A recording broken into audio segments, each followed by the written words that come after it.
What is up, guys? You got NotTheWorst here, bringing another Black Desert online video, and today we're taking a look at the patch notes for May 3rd, and we had apparently some significant noted last updated date and time, which is pretty cool to see. I will be honest, there's not a ton of stuff once again, which again, I think that's expected until we see the new area released for the other regions. Some talk and questions about rumors for that. I haven't heard anything other than just rumors for it. And if you ask me personally, my guess would be we will probably see it likely sometime around early to mid-July. Why? Because I think it'd be strategic to release it shortly after Diablo 4 release, which we see on June 6th. They'll probably do something like an AFK fishing event right around the release of Diablo, because everyone that's interested in it's going to play it regardless of what's going on in BDO.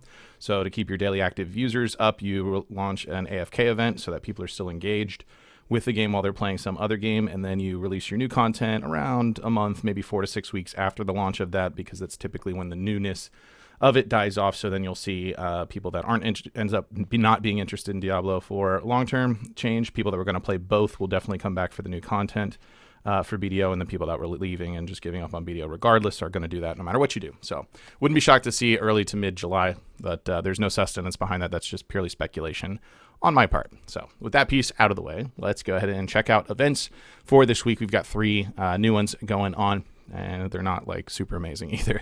So boost your seasoned character before graduation. If you're a new or returning player, you can get Frozen Tides of Blackstone and a Boiling Tides of Blackstone. Those are the guaranteed Pen to Vala enhancement for the armor or weapon, and then the Boiling Tides being for an accessory.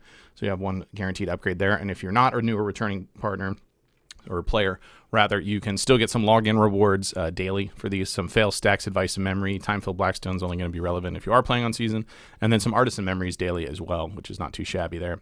Then we have, for the last one, embark on a fragrant adventure. Actually, there's another one after this. I guess 1, 2, 3. Okay, I can count usually. Embark on a fragrant adventure. Grow tulips with Laura. You got a little bit of a farming quest. You're going to get some tulips. You go plant those, and you got to turn in 10 of them to Laura, and she's going to hook you up with this stuff. I believe it's once per family on that. So once you get these in, then that one's over and done with. And then we have express the many dishes of a Black Desert in any way you please. This is a semi-offline one. So you're going to make a dish of some sort and take a fancy screenshot, upload it to the forums to enter yourself. Everybody who enters is going to get a Supreme Cooking Utensil and 2 high-quality food boxes. And then the top 5 winners with the coolest screenshot uploaded are going to get Canopy Classic Box outfit sets. So pretty cool rewards if you're into that sort of thing. Personally, I don't really get into the picture upload events that we have, but I know a lot of people that do. So hopefully you win. Moving into content updates, we have some class changes, and there actually are quite a few with some pretty interesting changes going on here. First up for Warrior, we have, in order to balance Awakening Warrior's disadvantage in PvP combat, we've improved the flow and damage of the critical combos Grave Digging into Flow Smashing the Dead and Pulverize into Flow Tempest. The duration of Flow Ankle Break increased critical hit rate effect is now the same as that of Warrior Succession's Spinning Slash, and this effect will now be applied to Flow Tempest as well. We've also increased the damage of Frenzied Strikes, the main PvE skill, in order to be even more effective at taking down monsters. So some honestly much needed buffs PvE-wise for Warrior that we see there. Not too shabby. They did adjust PvP damage reduction for the skills that get upscaled in damage. They are adjusted so that it does the same amount in PvP, hopefully.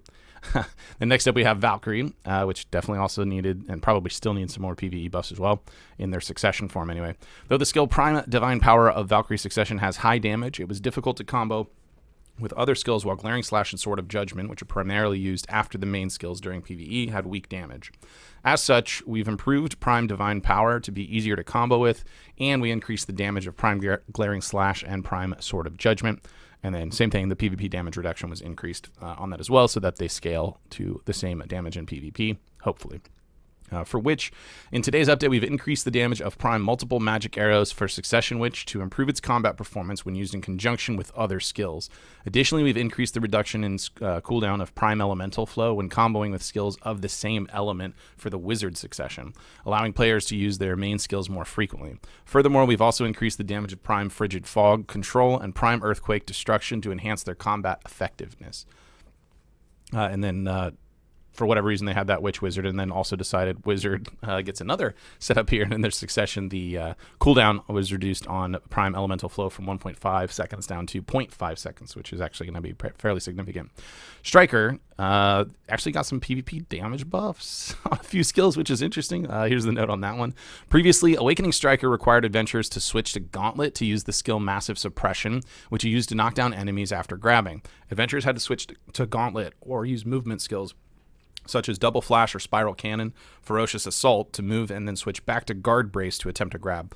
This improvement will make it more convenient to use Massive Suppression and knock down enemies with the Guard Brace. And then they don't mention it in the dev note, but they actually took Flow Crosswind, Ultimate Crush, Skull Crusher, and Flow Bite Off and upped the PvP damage. And the way that they did that was by reducing, or in one case actually removing, the PvP damage reduction in it. So we see there's no PvP damage reduction on Flow Crosswind whatsoever now. Ultimate Crush goes from 67 down to 60%, 65 down to 62, well actually 66 to 62 on Skull Crusher, and Bite Off goes from 55% reduction to 49%. So, I mean, maybe I'm wrong because I main DK, so strikers are strikers to me, but I'm not sure that they necessarily needed more damage. It's just a little bizarre for me to accept how tanky a class can be and also output the same damage that other classes that are the complete opposite of tanky. But hey, whatever. It's Black Desert. Corsair, we have for the Corsair Succession. It was difficult to continuously perform the same combos due to the high cooldown of Mareka. These are the mermaid skills, which has a high damage output. Therefore, we've made adjustments to allow more frequent use of the Whale Song, Spiral Soak, and Spiral of Dreams, which are mainly used for defeating monsters. We've also increased the damage output of Serenaka so that it can deal enough damage even when Mareka is on cooldown. They don't specify there, but the skills that they're talking about. So Crashing Wave picks up pretty significant damage increase on it. We see that happen as well with Wave Lash and Ocean's Pearl. And then we get the specifics on the cooldown reduction. So Spiral of Dreams goes from 15 seconds down to 10. Whale Song from 15 down to 12. And Spiral Soak also 15 down to 10. So that's it for the class changes for this week. Other content updates. They did change the daily XP buff that you can get in your Y tab or challenge tab. It's being changed so that the level requirement was maximum level on it was 59. It's now going to be 60, so you can actually use it one level higher. They've got a new quest line where you can obtain a fence without using contribution points, which may help you out a little bit if you're splitting that up. And then we did get some changes to Erethea's Limbo. We saw these on the Global Lab just last week, and it looks like they're going live already. So essentially, they've kind of combined it so there's just a singular difficulty, but the same rewards. So the easy and difficult levels of Erethea's Limbo have been consolidated into a single level. Rewards will be the same as those of the difficult level, and the portion about levels in the description of the gift that you get has been modified so that it matches that as well. So it should be easier to do for everyone, and you get the same rewards out of it. Makes sense to scale these things down after content's been out for quite a bit. We see some changes to the Ancient Weapon Invasion. This is on the season servers for it. So the cooldown time for it was changed from 5 minutes down to 30 seconds. Along with it, it's also not impacting how many spawn based on how many other people are there. It's going to just be the same amount regardless. And then they increased 30 times the probability of spawning these waves if you are at Oregon, Schultz, or Bazzi-Den on the season servers, which notably those are all group grind spots. So yeah, 300 times or 30 times, sorry. So 300% essentially is what they had. They put it in here. Actually, when I read these this morning, they did have 30%. They fixed it and then put 30 times because that's significantly more. Other than that, we got some UI fixes, issues, tweaks, whatever. So let's jump on over, check out the Pearl Shop and what's going on this week. We do have a new outfit. I'm pretty tempted to pick it up for Megu, but it's mostly because Megu doesn't have a ton of outfits available. I understand it's the latest class, but it's also 4 or 5 months old now. So anyway, so this is the outfit here. It's available for a couple of classes. It is going to be, if we get past all the lore reading, you've got Lon option for it. It's called Maiden of Wisteria. If you want to try and get it, it's 2,200 pearls. It's a classic outfit set. We also see that available for Wusa and Megu and Tamer as well. We've got it available in a pack so you can get the outfit and then choose which one of these you want. A 16 inventory slot, 2 Marnie's Process Fuel, Wizard Ghost Fee, or 300 Cronstones. You also get a title, Flower from the Heavens, along with that. Now we have the Octa Premium Outfit Pack because the Hexa and Septas and whatever weren't enough. So if you want to drop it, you got 17,680 pearls. You'll get 8 premium outfit boxes and 8 rare Cronstone bundles. They are pushing those big time. Next up, we have arguably one of the absolute best deals I've ever seen if you are enhancing at all. I know a lot of people are saving up for the new gloves to get released and potentially pulling up memory fragments. If you're interested in spending pearls, you'd be hard pressed to find a better way to spend them on this package. It is a daily artisan memory pack. It's 215 pearls. It's going to get you 10 artisans with an additional 5, so you're getting 15 total. 50 cron stones and a 40 stack. Now it is daily, so you can only purchase this once per family, but you can get it every single day. So if you manage to catch this every day for the next 2 weeks on it, this is going to cost you 3,010 pearls. These are running you, the artisan memory cost in this is just a little over 14 pearls per artisan. If you've followed my patch notes for a long time and you actually check out the pearl shop portion of it, you probably do because you're still listening now. You would know that anytime artisans are 20 pearls per artisan, it's a pretty good deal. And in fact, one of the best. I've never seen them at 14 before at all. And the fact that they're at 14 pearls per artisan, in addition to all this other stuff you're gonna get, you're gonna end up with like 600 cron stones out of this. With it 200 and some odd artisans, and you'll have 40 stacks just to add on top. This is an insanely good value. I don't think I've bought pearls in like 8 months to a year or something like that. I'm going to pick up 3,000 pearls specifically for this daily package and catch it every day for literally exactly what I said, just saving these up for when the gloves do come out, trying to get those enhanced because I'm going to want to try and hit TET as quickly as possible. Other ones we got going on, we got a flash sale. Cronstone memory packs, 43.55 pearls. It's got 100 artisans in it, 500 cronstones, one of the rare cronstone bundles, and enhancement help kit level 2. We've got mythical training pack 1 at 1875 pearls, 11 skill change coupons, a Courser's Aura, 3 celerity drafts, 10 Mount XP scrolls in one of the rare Courser training boxes. The level 2 version of this is 3380 pearls. It's got the same skill change coupons, 500 cronstones, 2 Courser's Aura, 3 Mount XP scrolls, 3 celerity drafts, and then it's got a Today's Fine Steed training box as well. We have a couple of 180-day packs available here. The Adventurers All-in-One 180 days. It's 14,400 pearls. It's got the 180 days value pack, and then choose whether you want the Blessing of Kamasilv or the Book of Old Moon for 180 days.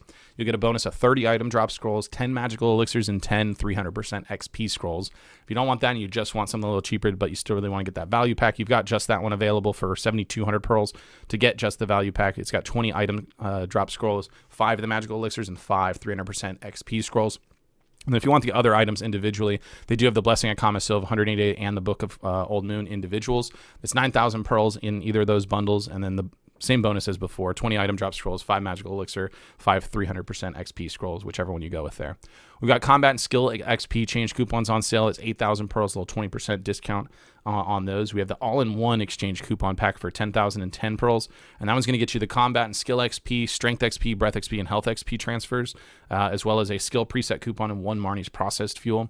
We've got the 8-slot Clarence's travel bag available. It's 1120 pearls if you want to pick that up. The 16 slots available for 2080 pearls if you want to get that one. We've got Alta Nova and Valencia City plus 20 storage on sale.